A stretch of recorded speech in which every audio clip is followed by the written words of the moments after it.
Welcome to the Genesis Meeting Center. For web access, go to genesis.com. You are entering the meeting.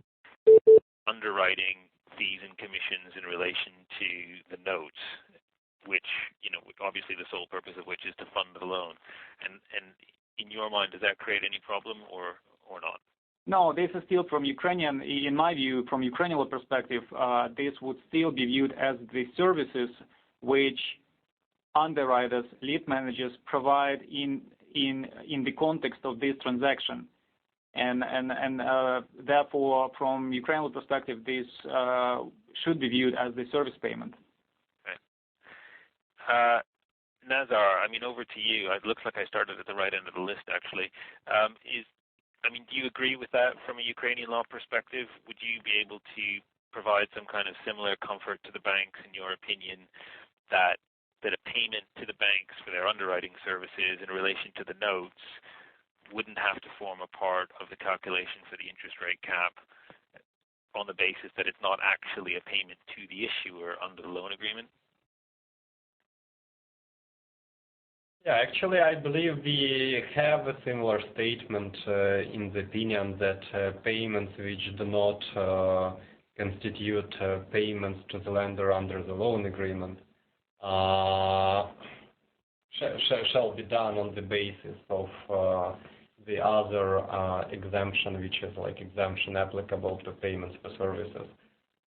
So, yeah, I believe we may reflect this somehow in the opinion, but as we discussed earlier with you, the fact is that we will not include any qualifications in that respect should give you enough comfort for that sort of payment.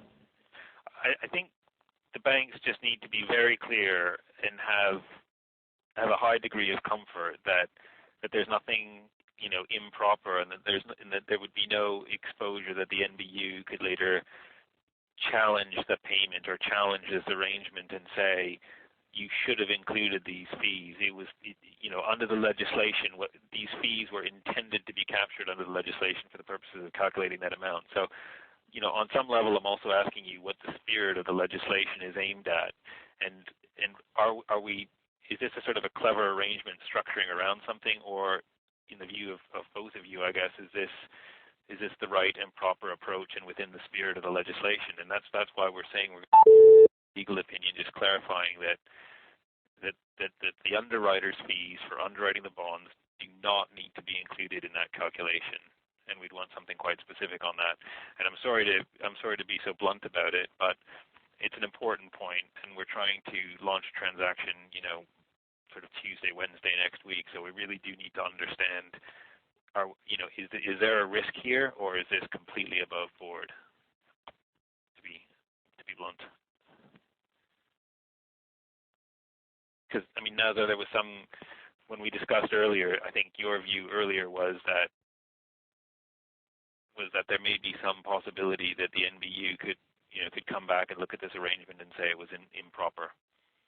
And what I'm trying to understand now is, has the view changed because there's been a discussion and another look at the law, and everyone's actually realized that it only captures payments to lenders and not payments to third parties who are providing services to facilitate a lending? I don't know what the situation is, but I just want to understand maybe if you could let us know your current view and how strongly you feel.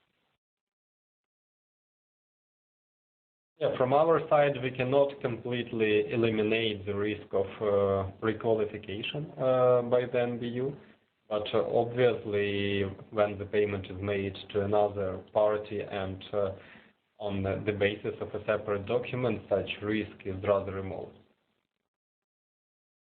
I tend to agree, and why we're a bit cautious in statement that there is no risk, because we know that from time to time NBU and other regulators quite some ridiculous positions on different issues, but at the same time, at least from our side, I have sufficient level of comfort, because if we look at the history